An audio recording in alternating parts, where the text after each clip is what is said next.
Before there were empires that stretched beyond the horizon, before the wars that would crack the earth and darken the sky, there was only sand.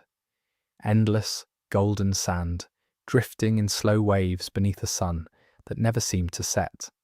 The desert of Shurima was ancient even then, ancient beyond the memory of any living thing. And yet, somewhere within that vast and quiet emptiness, something extraordinary was waiting to be born. Close your eyes.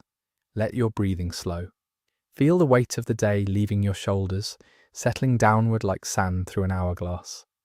Tonight, we're going to travel together through one of the most haunting stories in all of Runeterra. A tale of gods who were made by human hands, of warriors who fought monsters and became something far worse, and of a corruption so deep that it swallowed the light of an entire civilization. This is the story of the Darkin, and it begins, as so many great tragedies do, with hope. Long before the fall, before the blood and the madness, Shurima was a golden land. Its name was spoken with reverence across the known world. Caravans from distant kingdoms would travel for months just to glimpse its shining cities, its towering monuments, its streets paved with white stone and lined with fountains that caught the sunlight like liquid diamonds. At the centre of it all stood the capital, a city so magnificent that travellers wept upon seeing it for the first time. They said it was not built by human hands alone, that the gods themselves must have guided the architects, because no mortal mind could conceive of such beauty. The heart of Shurima was its emperor. In those early days, the empire was ruled by a line of mortal men and women, wise and proud, who governed with firm hands and generous hearts. They built aqueducts that carried water across hundreds of miles of desert. They established universities where scholars studied the movements of the stars. They created laws that protected the weak and honoured the brave. And they believed, with every fibre of their being, that Shurima was eternal, that it would stand forever as a beacon of civilization in a dark and untamed world.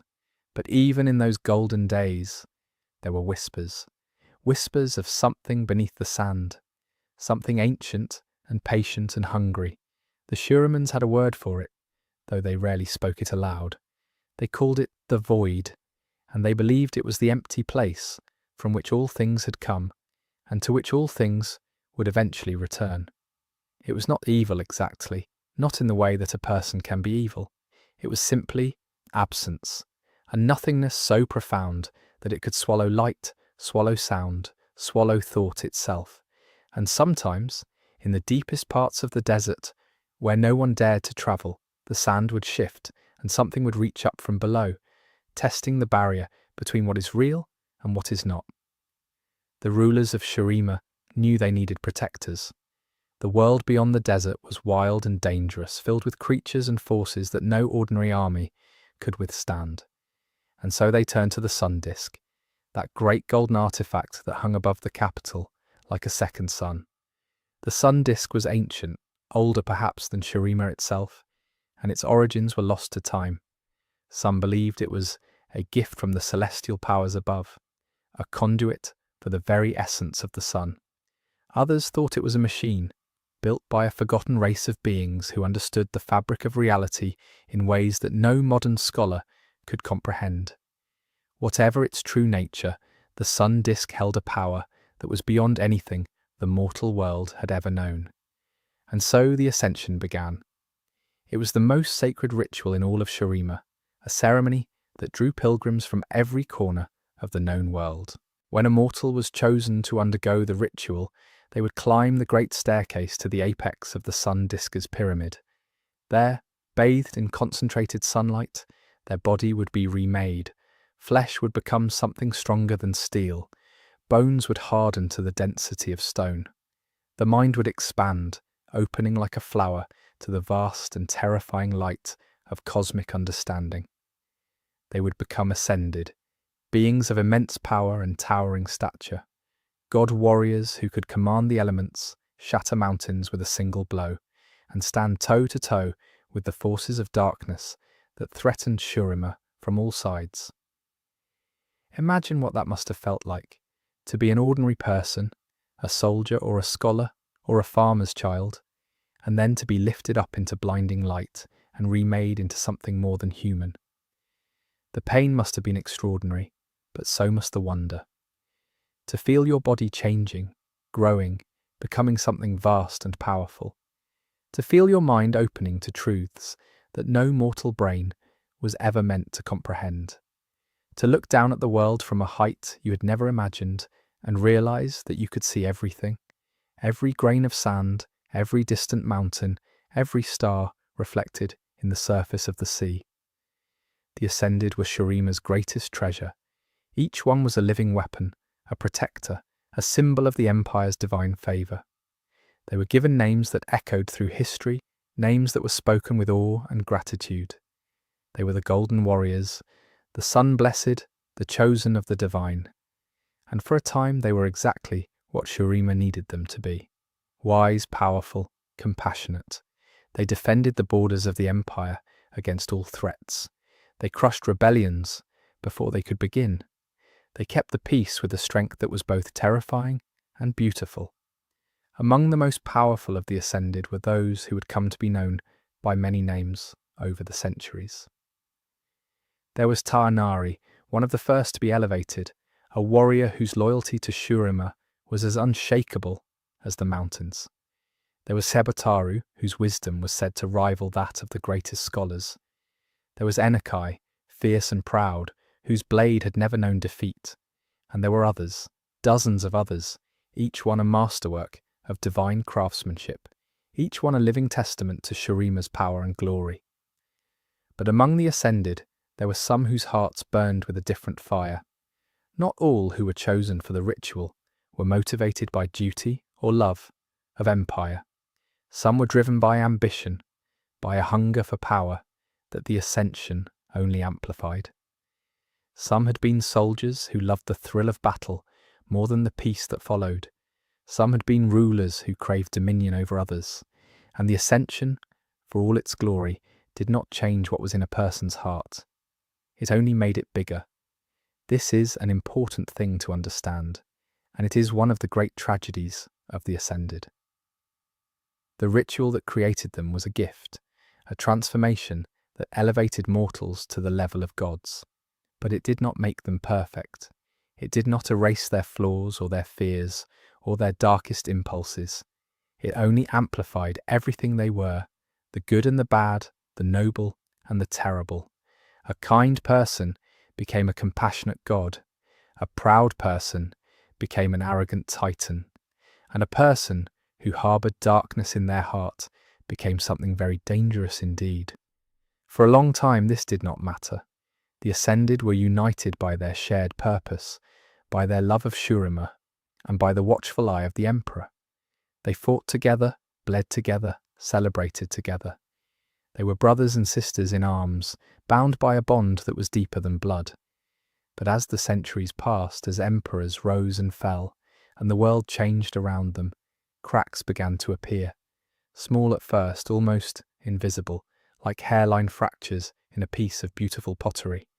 But they were there, and they were growing. And then came the war that changed everything.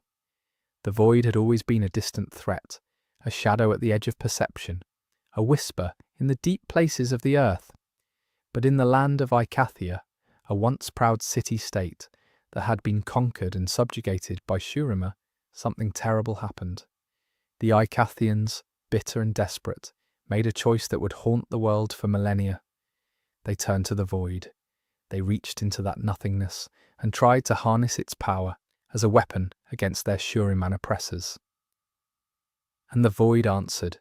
The story of what happened in Icathia is one of the darkest chapters in Runeterra's history.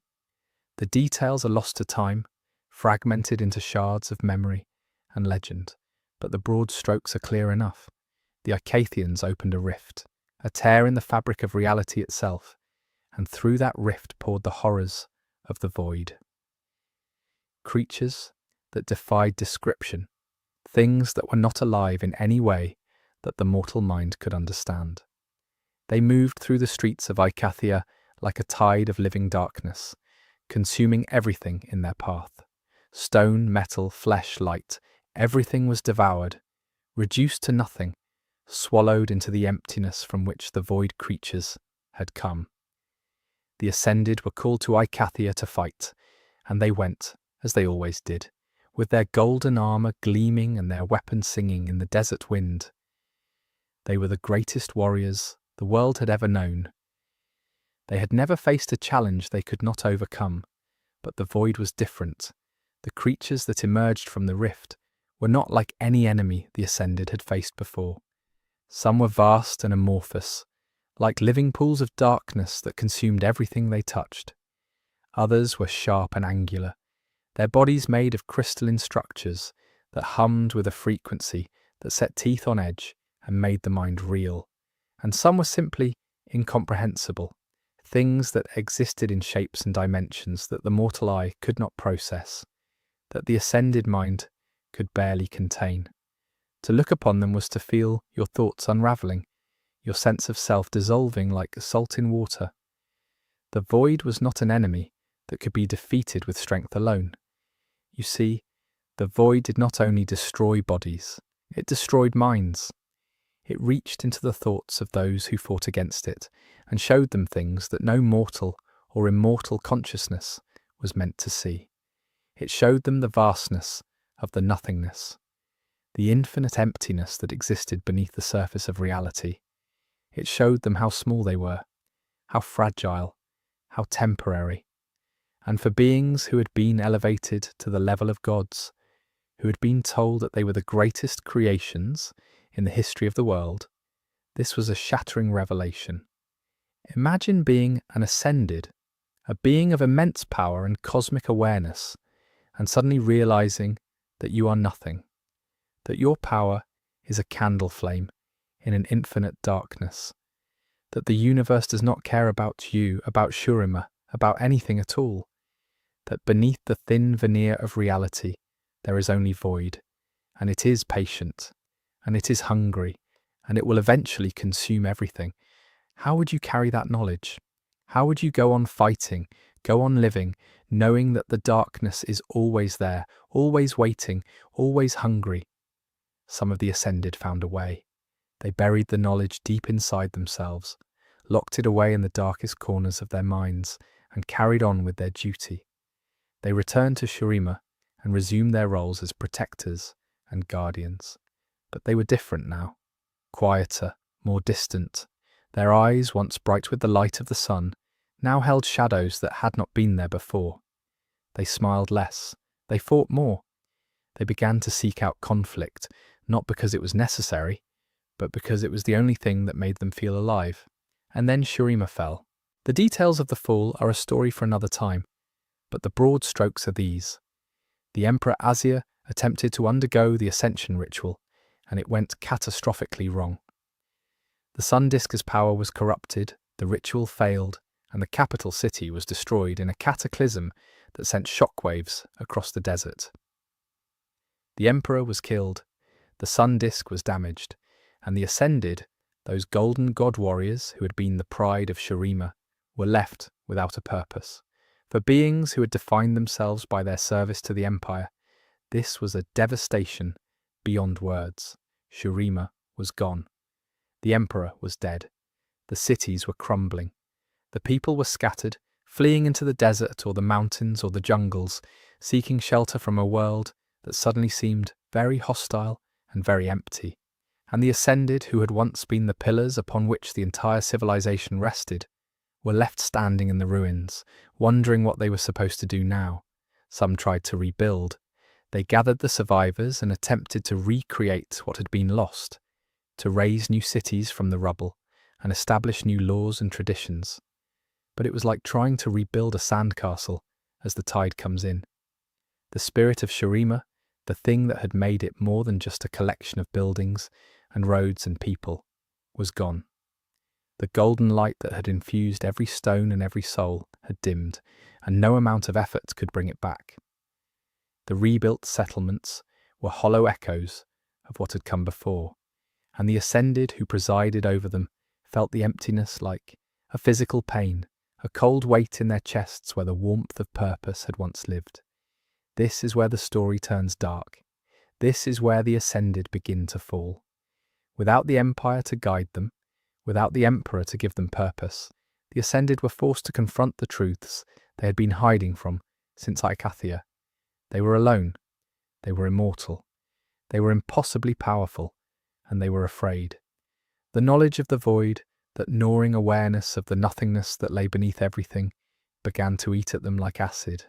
They could not sleep, because gods do not need sleep, but they could not find peace, because peace requires a mind that is at rest. They were trapped in their own consciousness, forever awake, forever aware, forever haunted by the darkness they had witnessed. And so they did what frightened, powerful beings have always done throughout history. They turned on each other. The wars of the Darkin, as they would come to be known, were among the most brutal and destructive conflicts in Runeterra's history. The Ascended, now calling themselves by the ancient Shuriman, word for the fallen, split into factions and waged war across the continent. Each Darkin claimed dominion over a region, raising banners that bore strange and terrible sigils, symbols that had no meaning in any mortal language, but carried a weight of menace that could be felt even by those who could not read them. Each one believed that they alone had the answer to the emptiness, that they alone could fill the void with something, with anything, with blood and fire and conquest if nothing else. They raised armies of mortals, not because they needed them, but because having followers made them feel important, made them feel like they still mattered. They carved out territories and built fortresses and demanded worship from the people they had once sworn to protect. But the wars were not just about territory or power. They were about pain. The Darkin were suffering in ways that no mortal could truly understand. Their minds, expanded by the Ascension ritual, were vast and complex, and the trauma of Icathia and the fall of Shurima had left wounds that festered and grew. They were like open nerves, raw and exposed, and the only thing that dulled the pain was violence.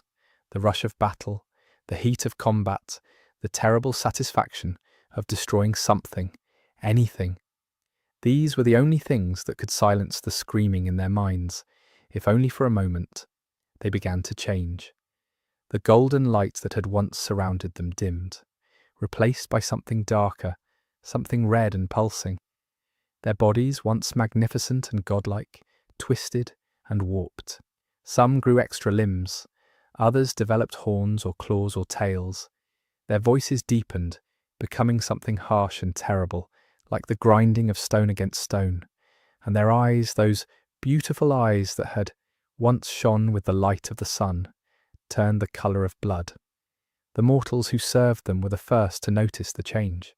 The soldiers who had once followed the Darkin out of loyalty and devotion now followed them out of fear.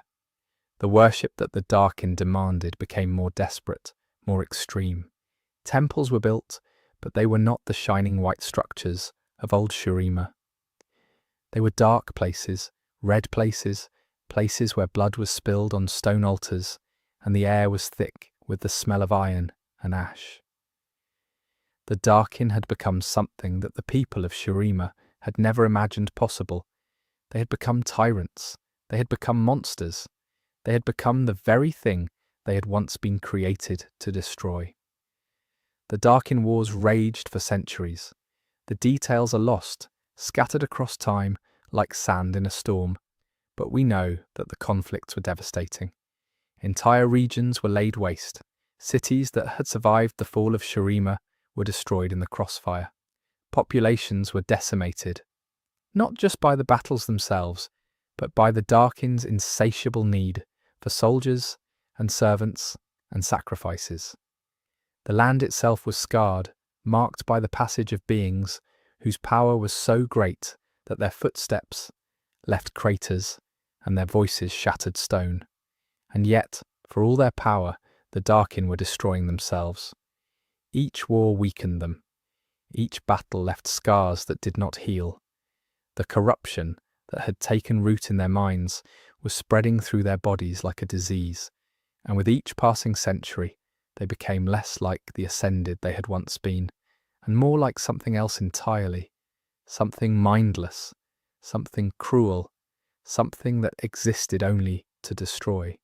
It was during this long and terrible age that a new force entered the story. From the distant peak of Mount Targon, where the heavens touched the earth, and the stars spoke in whispers to those who could hear them, came the Targonians. They were not like the people of Shurima or Icathia or any of the mortal kingdoms. They were touched by the celestial, guided by powers that existed beyond the physical world, and they had been watching the Darkin with growing concern. The Targonians understood something that the Darkin themselves did not, that the corruption could not be defeated by force. You cannot kill a god warrior with a sword, not when their body can regenerate from almost any wound and their power can level mountains. The Darkin were too strong to be destroyed and too far gone to be saved, but they could be contained.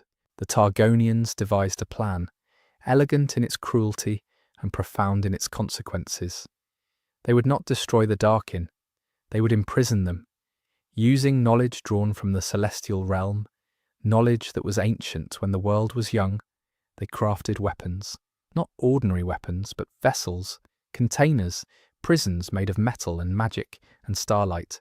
Each weapon was designed to hold the essence of a single Darkin, to trap their consciousness within the blade, or the bow, or the staff, sealing them away from the world in a prison of their own making. The trap was sprung during the final great battle of the Darkin Wars. The details are murky, as all the best histories are when they involve the death of gods, but the essential truth is this. The Targonians, working with those ascended who had not yet fallen to corruption, confronted the Darkin in a battle that shook the foundations of the world, and one by one the Darkin were bound. Their physical forms were destroyed, their divine essence ripped from their bodies and sealed within the weapons that had been prepared for them. Imagine the moment of imprisonment, the shock, the rage, the disbelief. You're a god, a being of immense and terrible power, and suddenly you're trapped, not in a cage of iron or stone, but inside a weapon, inside a piece of metal that is cold and dark and silent. You can feel the world outside, you can sense the passage of time, but you cannot touch it, cannot affect it, cannot interact with it in any meaningful way. You scream, but no sound comes out. You rage, but nothing breaks. You beg, but no one hears. You are alone with your thoughts, your memories, your madness for eternity. For the Darkin, this was a punishment worse than death. Death would have been a release, an end to the suffering and the screaming and the endless hunger. But the weapons did not allow death. They preserved the Darkin's consciousness, keeping it alive and aware, frozen in a state of perpetual torment. The corruption that had consumed them did not fade. If anything, the isolation amplified it. Trapped within their prisons, with nothing to distract them from the horrors inside their own minds, the Darkin descended into a madness that was beyond anything they had experienced in the mortal world. Centuries passed, then millennia. The Darkin weapons were scattered across Runeterra, hidden in tombs and temples and buried deep beneath the earth. The world forgot about them, or rather, the world chose to forget. The stories of the Darkin became legends, and the legends became myths, and the myths faded into the kind of half-remembered tales that old women told children to keep them from wandering into the desert at night. But the Darkin did not forget. They could not. Their consciousness, trapped within the weapons, remained sharp and hungry and terrible. They dreamed, if you could call it dreaming, of escape. They whispered to anyone who came close enough to hear, offering power, offering knowledge, offering anything that might convince a mortal to pick up the weapon and release them from their prison. And sometimes mortals listened. The story of Varus is perhaps the most tragic example of what happens when a mortal encounters a Darkin weapon. Varus was once the name of a mortal, a loyal guardian of a temple in Ionia, a man who had dedicated his life to protecting a sacred wellspring. He was not a warrior, not in the traditional sense. He was a caretaker, a guardian, a man of peace. But when Noxian invaders threatened his homeland, he took up the weapon that had been sealed within his temple, not knowing what it was, not understanding what he was unleashing. The weapon was a bow, and within that bow was trapped the essence of a Darkin, a being of immense power and bottomless rage that had been imprisoned for thousands of years. When the mortal Varus grasped the bow, the Darkin's consciousness surged into him like a flood through a broken dam. It did not destroy him, not entirely. Instead, it merged with him, fusing his body and mind with the essence of an ancient and corrupted god. Two souls in one body, struggling for control, the mortal and the monster bound together in a prison of flesh and bone. The being that emerged from that fusion was neither the Guardian nor the Darkin, but something new and terrible. It took the name Varus, wearing it like a mask, and walked out into the world with a bow that sang with dark power and a heart that was torn between two very different kinds of hunger. The mortal part of Varus yearned for peace, for home, for the simple life he had lost. The Darkin part yearned for destruction, for conquest, for the restoration of a glory that had died before the mortal was born. And the two were locked in an eternal struggle, each trying to dominate the other, each unable to fully succeed. This is the tragedy of the Darkin in its most intimate form. Not the grand wars or the fall of empires, but the quiet, desperate struggle of two beings trapped in a single body, each one a prisoner of the other. The mortal who did not ask for this burden, the god who did not choose this prison, both of them victims of a cycle of violence and corruption that began thousands of years ago and shows no sign of ending. And then there is Cain. Cain is a different story, a different kind of tragedy. He was not a peaceful guardian who was corrupted against his will. He was a child soldier raised in the shadow of Noxian invasion, hardened by violence from his earliest years. He was found by the Order of Shadow, a secretive group of Ionian assassins, and trained to be a weapon, a living blade in service to their cause. He was talented, perhaps the most talented student the Order had ever seen, and he was given a weapon that was unlike any other. The weapon was a scythe, and within that scythe was trapped the Darkin known as Rust. Rust was one of the most powerful of the imprisoned Darkin, a warrior whose thirst for blood and destruction was legendary even among his own kind. When Cain took up the scythe, Rust began his assault immediately, whispering promises of power, offering visions of conquest, trying to overwhelm the young assassin's will and seize control of his body. But Cain was not like Varus. He was not a peaceful man who had been caught off guard. He was a weapon himself, forged in the same fires of violence and loss that had created the Darkin. And he did not submit, he did not surrender. Instead he fought back, engaging Rust in a battle of wills that is as fascinating as it is terrifying. Two warriors, one mortal and one divine, each trying to dominate the other, each refusing to yield. The struggle between Cain and Rust is ongoing, a war fought not on any battlefield, but within the confines of a single mind. Some days Cain is dominant, and the scythe is a tool, an extension of his will, a weapon that serves him rather than the other way around. On those days, Cain is cold and efficient, a shadow assassin who moves through the world with lethal grace. But other days, Rust rises, and the scythe pulses with a dark and terrible power that threatens to consume everything in its path. On those days, Cain's eyes flicker with a red light, and his voice takes on a deeper, more resonant quality, and those who know him best can see the struggle playing out behind his gaze. The outcome of this struggle is uncertain. It is possible that Cain will eventually triumph, that his will is strong enough to contain the Darkin forever, using Rust's power without being consumed by it. It is also possible that Rust will eventually prevail, that the ancient and terrible consciousness of the Darkin will overwhelm the mortal mind and emerge once more into the world, free and furious and hungry for the destruction that has been denied to him for thousands of years. And there is a third possibility, Perhaps the most frightening of all, that neither will win, that they will remain locked together forever. Two minds in one body, each one a prisoner of the other, for all eternity. These are the echoes of the Darkin Wars, rippling through time like waves from a stone thrown into still water. The great conflict ended thousands of years ago, when the Targonians bound the Darkin in their weapons, but the consequences are still being felt. Every time a mortal picks up a Darkin weapon, every time the whispers of an imprisoned god reach the ears of someone desperate or foolish enough to listen, the cycle begins again.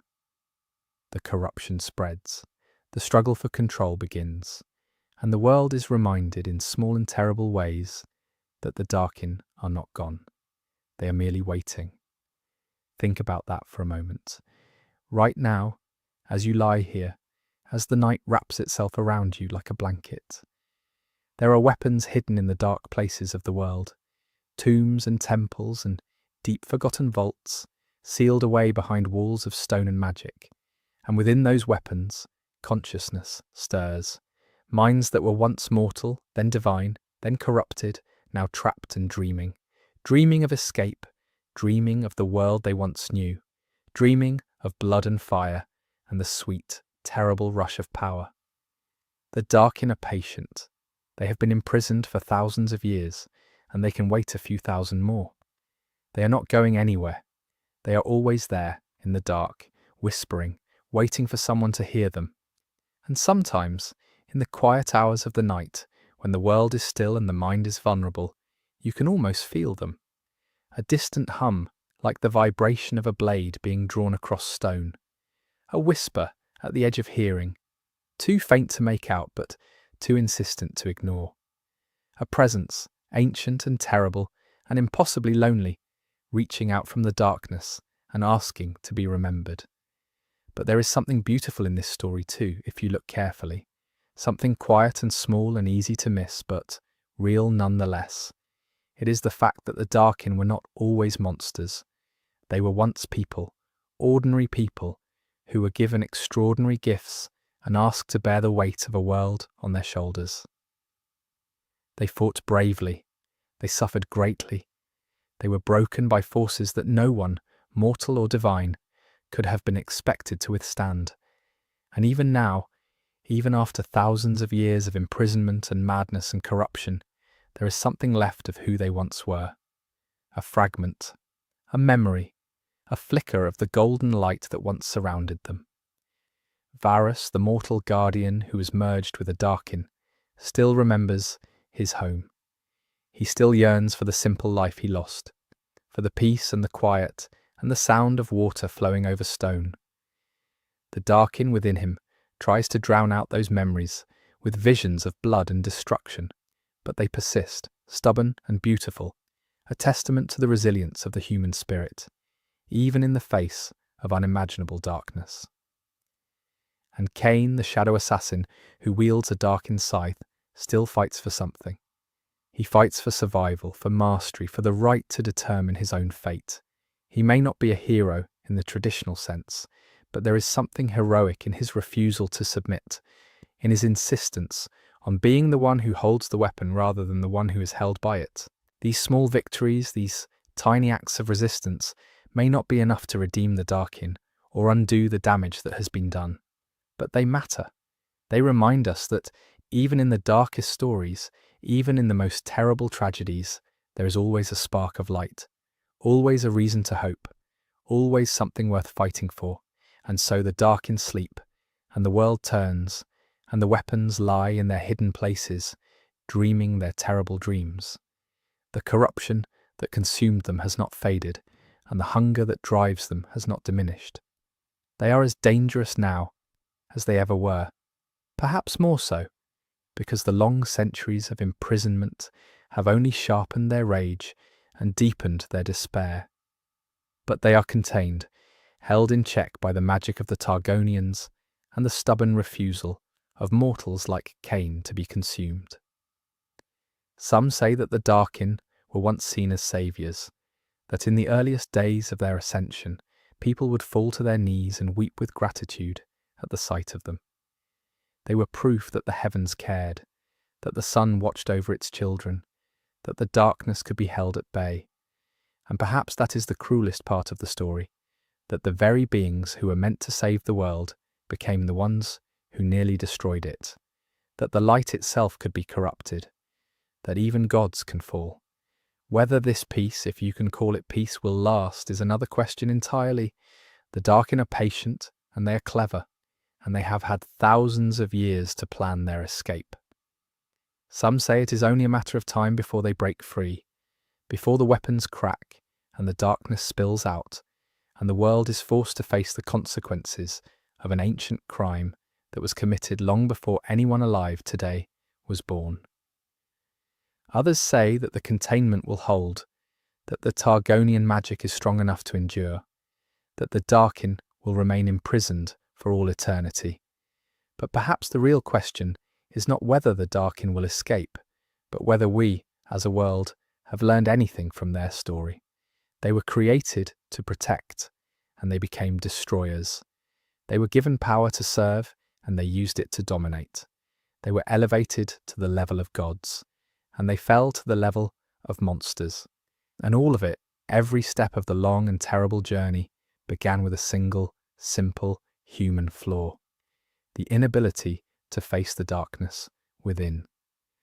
The void showed them the emptiness at the heart of reality, and instead of accepting it, instead of finding peace with the knowledge that the universe is vast and indifferent and beautiful in its indifference, they tried to fill it. They tried to fill the void with power, with violence, with control, and the more they tried to fill it, the bigger it grew until it consumed them entirely. This is the lesson of the Darkin, if there is one, that the darkness cannot be fought with darkness, that the void cannot be filled with violence. That power, no matter how great, cannot protect you from the emptiness inside. The only thing that can do that is acceptance, the quiet, difficult, courageous act of looking at the darkness and saying, "I see you, I know you are there, and I am not afraid." Whether the Darkin will ever learn that lesson is a question that only time can answer. For now, they sleep in their weapons, dreaming their terrible dreams, waiting for the day when they will once again walk the earth, and the world turns and the stars shine, and the desert of Shurima stretches on forever, golden and silent and patient, holding its secrets close. Let the darkness settle around you now. Let the weight of these ancient stories ease from your shoulders like sand flowing through an hourglass. The Darkin sleep, and so too can you.